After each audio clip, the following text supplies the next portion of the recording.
Hello everyone, I'm Muhammad Abdullah. I'm your instructor of English in this course. In this course, we will learn how to make conversations in the different situations we face.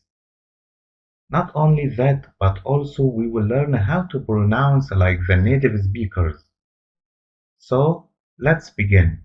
The main objective here of this conversation is how to make a conversation between two people who just met for the first time. Now, please, I'll try to set the scene to you or to give you the needed information to understand the core of this conversation before narrating it to you. Well, we will start over with the first part of this conversation, which is between David and Elizabeth, or Beth. David is a new member of a club for international students. It's more like the welcome party for new students. Is meeting Elizabeth or Beth for the first time and trying to open a conversation with her. Before we start, you have to know that any conversation with strangers must begin first with introducing oneself or yourself to them at the beginning of any nascent or new relationship. So, David here is introducing himself to Elizabeth or Beth by using I'm or my name is. If she responds to him positively by introducing herself back, so it might be a sign of her willing to make a friendship with him. If not, he must retire unharmed. Then, to keep the conversation going, he might ask her a general question about her origin, heritage, or nationality by using where are you from?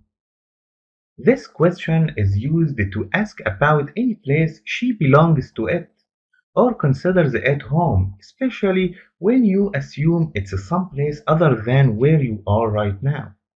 Here, she has to reply to him, as long as she responded to him positively in the first place, by saying, I'm from. In addition to that, she may also ask him back about his origin, heritage, or nationality by repeating the same question or using one of these questions, what about you or how about you, which mean and you, to show her interest on the continuity of the conversation. Notice that the difference between what about and how about in general is slight.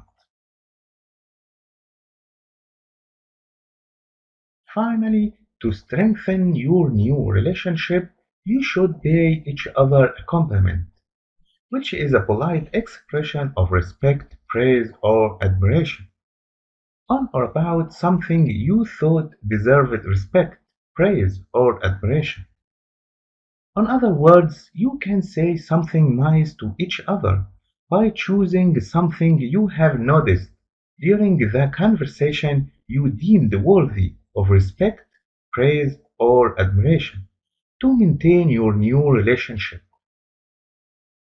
Here, as we can see in this conversation, that they chose to pay each other a compliment on or about their countries, where Elizabeth or Beth starts giving David a compliment by saying, oh, I love, it's really beautiful. So, David by his turn replies to her by saying, thank you.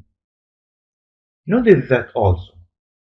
David has the choice to satisfy with that reply or to return the same compliment on or about the same something by repeating the same compliment adding to or as well or by using the structure so plus auxiliary plus subject, which gives an affirmative addition to an affirmative remark.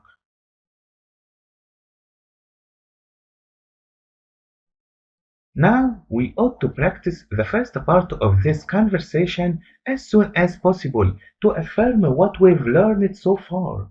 But before practicing it, we need to take some notes.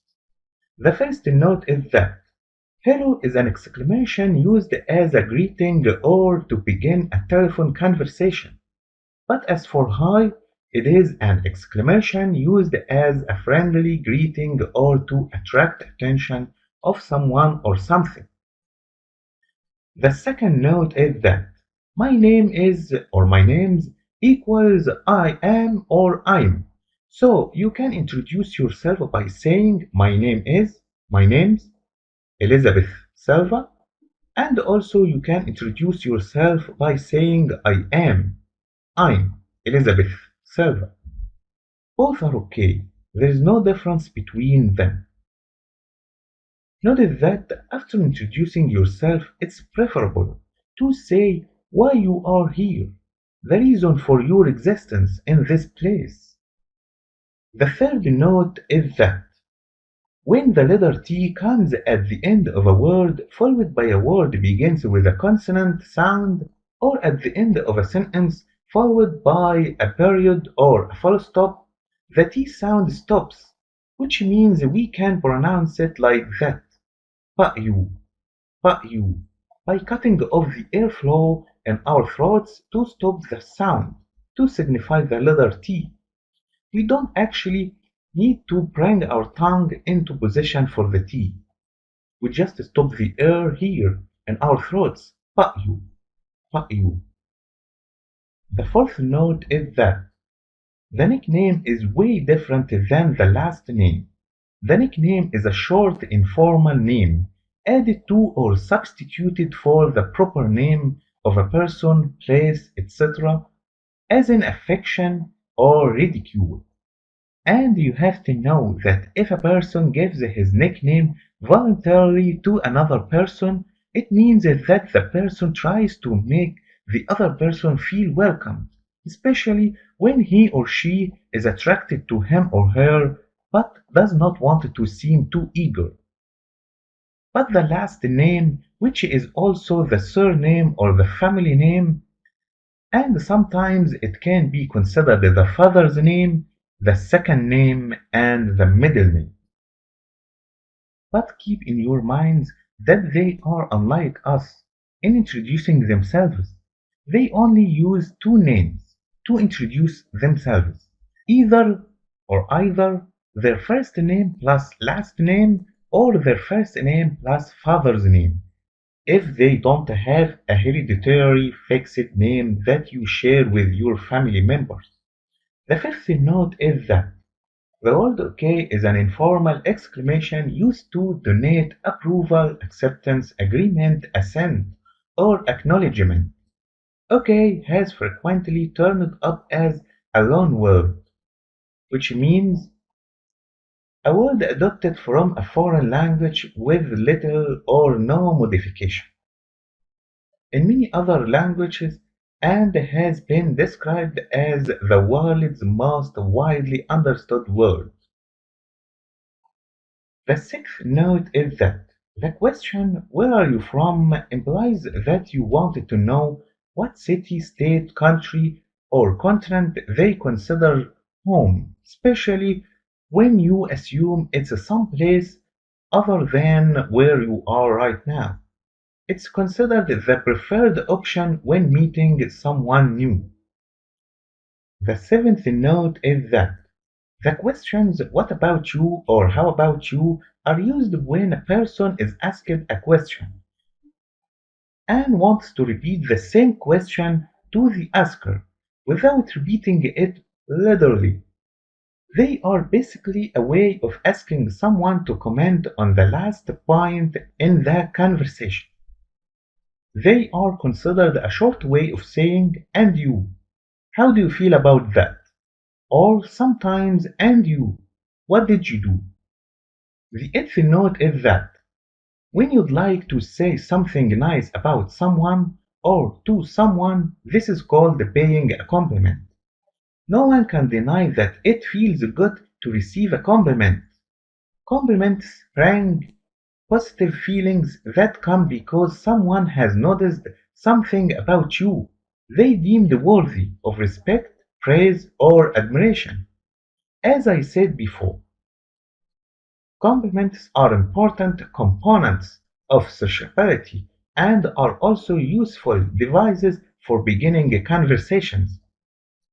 For some, Giving compliments is an uncomfortable venture because of uncertainties, so be aware of that. If you can relate to this anxiety, start to learn how to suitably give compliments.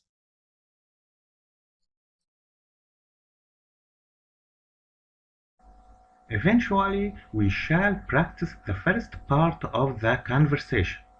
In pairs, practice the first part of the conversation using your own information. So, before you start, underline the names and countries to substitute them with your own information. Of course, I'll play the both roles because I'm alone. So, I'll introduce myself to a student from Saudi Arabia. Hello, I'm Muhammad Abdullah. I'm your new instructor of English.